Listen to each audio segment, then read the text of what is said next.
कामना करी जाती है, हे चौथ माता, हे करवा चौथ, हे चतुर्थी मां,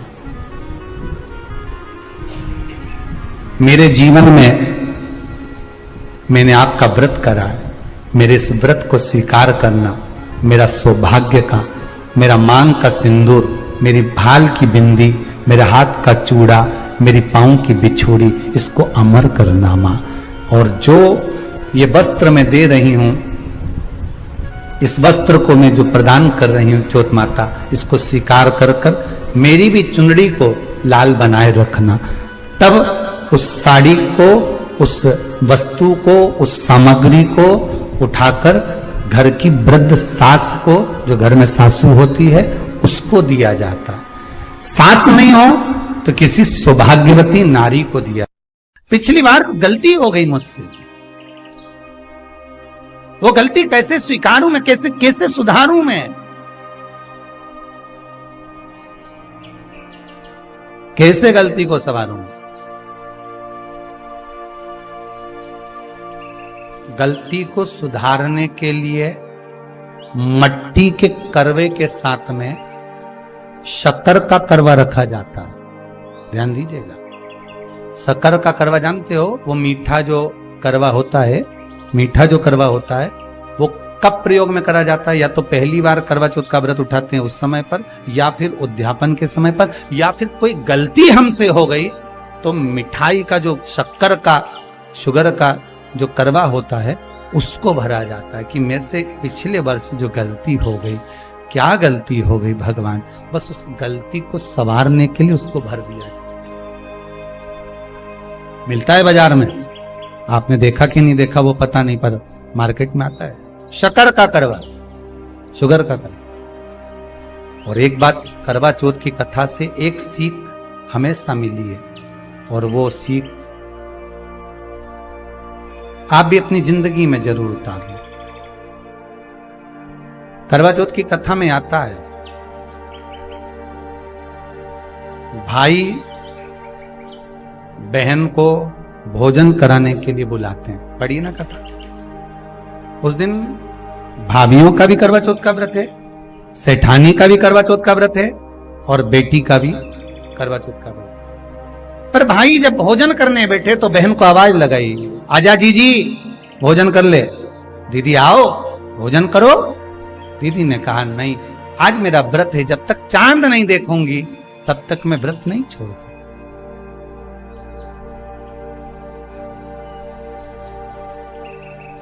चंद्रमा देख लूंगी, अर्घ दे दूंगी, पूजन कर लूंगी, तब मैं व्रत छोड़कर फिर भोजन कर लूंगी। भाई भोजन की थाली से उठे, भोजन की थाली से भाई उठे। सबने विचार कर लिया, एक काम करो, जीजी भोजन नहीं कर रही है, दूर जाकर वहां आग लगाओ, टेकरी के ऊपर आग लगाना, एक चलनी इतनी बड़ी ले जाओ, उस चलनी को दिखाना आग में।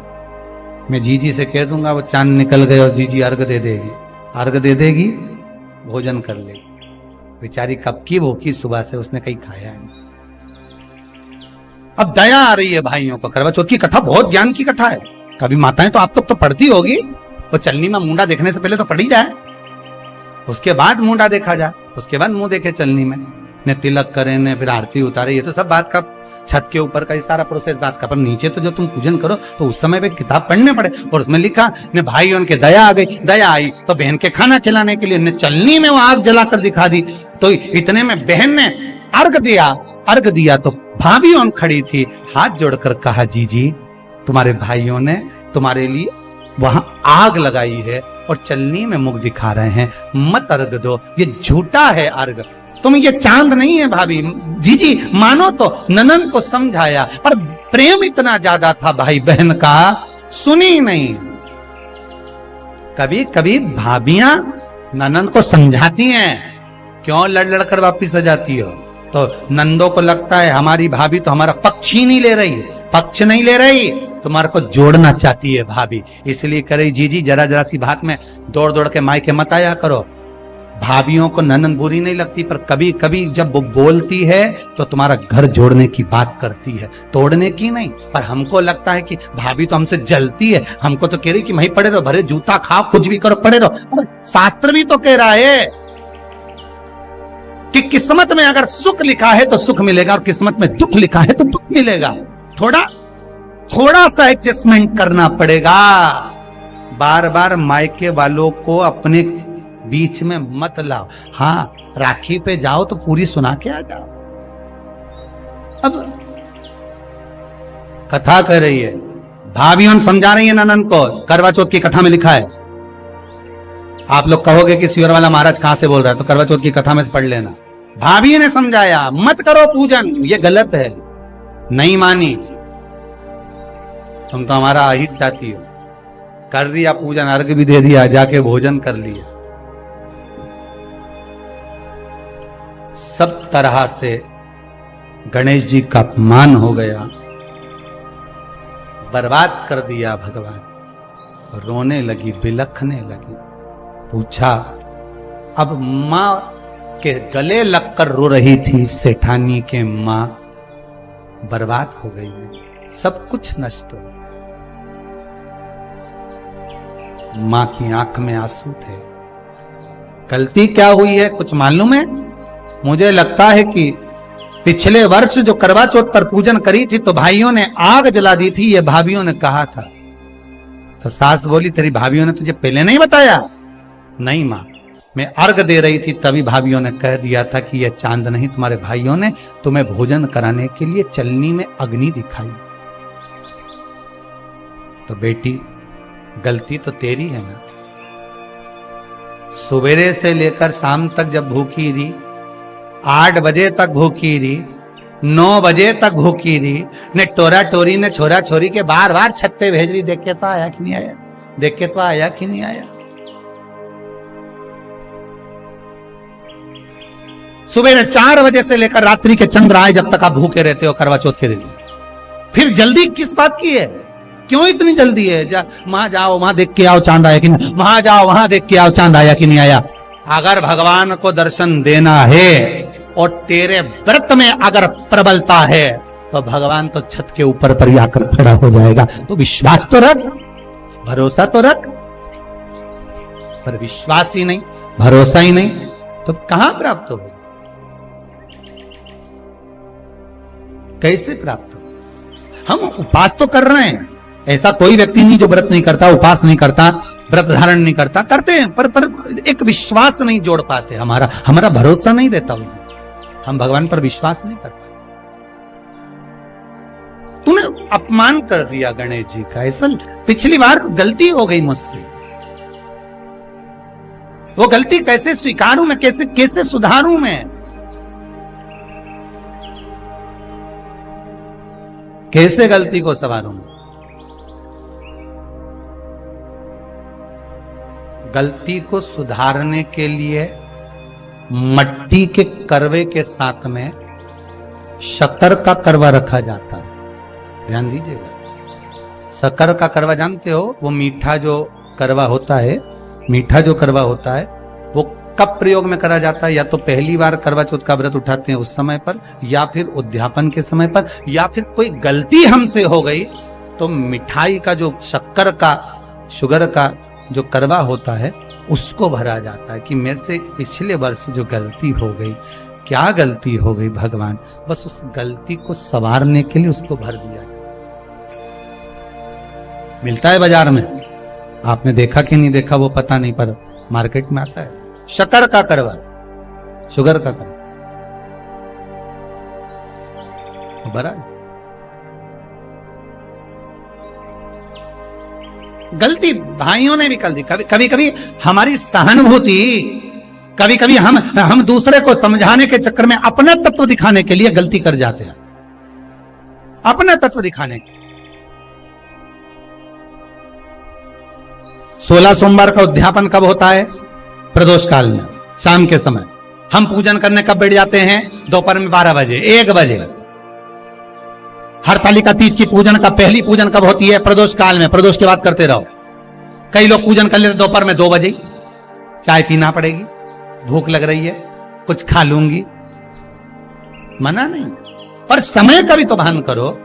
दुकान खुलने का भी एक समय होता है 8 बजे, दुकान बंद करने का समय होता है 10 बजे, कथा का समय होता है 2 बजे से 5 बजे तक। सबका एक समय होता है कि इतनी बजे से इतनी बजे तक रहेगा। उसी तरह हर पूजन का विधान है, समय है। इसलिए करवा चौथ के उद्यापन में लिखा है, करवा चौथ के उद्यापन में लिखा है, आप लोग करते होगे ना करवा चौथ का व्रत, उसका जब उद्यापन होता है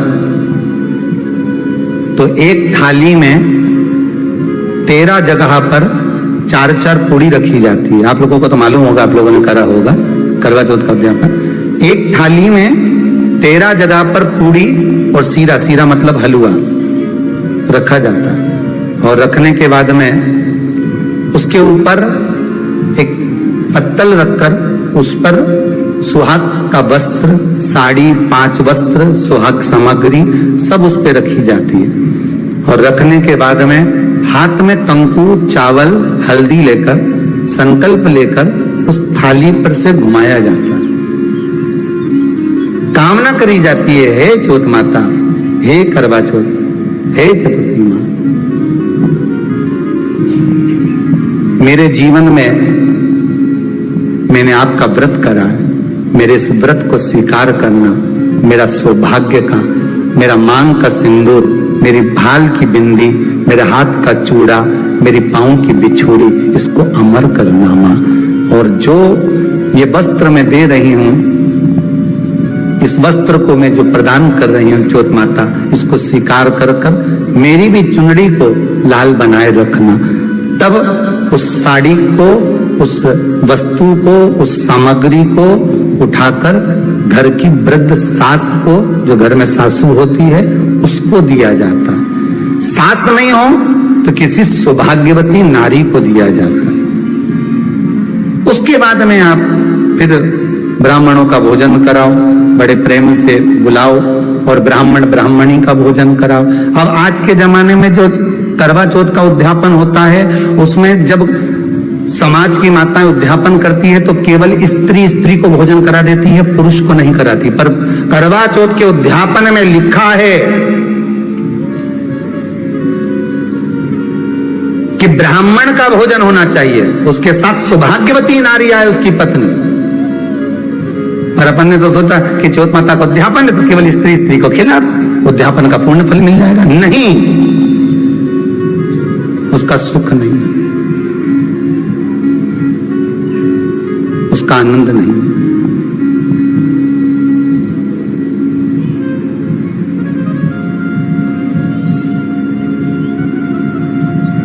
और देने का भी फल है महाराज। करवा चौथ का उद्यापन करो तो भोजन करने उसको बुलाओ जो अपने घर का हो, उसको उद्यापन में नहीं गिनो। अपने घर के लोगों तो वैसे ही भोजन करेंगे, घर का व्यक्ति तो वैसे ही भोजन करेगा ना, पर अपन ने उन्हीं को गिना। नहीं हमारी बड़ी जीजी के गिन लो, ने छोटी जीजी गिन लो, ने भांजी के गिन लो, ने उसके गिन लो, ने उसके गिन लो, ने 13-14 ऐसे इकट्ठा कर लिया, ने साहब ये अपने इकट्ठे हो गए, ये तो अपने हो गए। ये तो तुम उद्यापन करोगे तो घर में इनको तो जिमाना ही पड़ेगा, क्योंकि तुम्हारे रिश्तेदार हैं।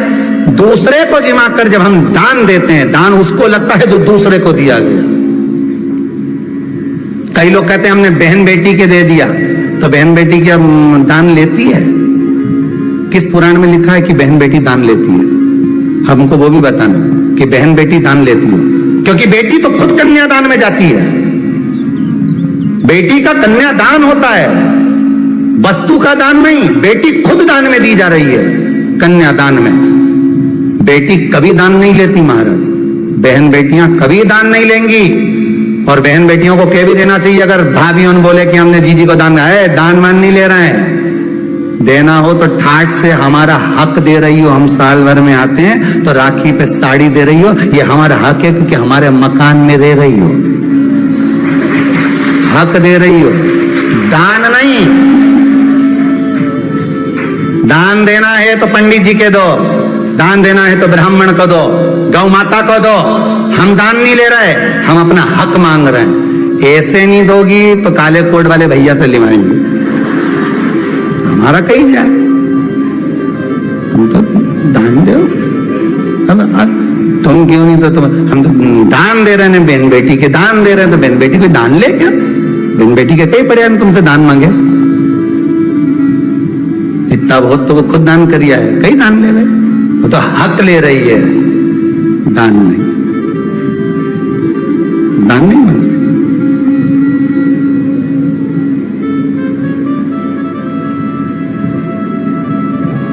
अब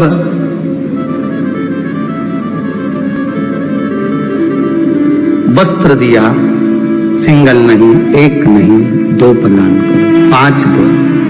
भाग दिया, करवा चौथ का जब उद्यापन करो तो आप चौथ माता से विनय कर निवेदन कर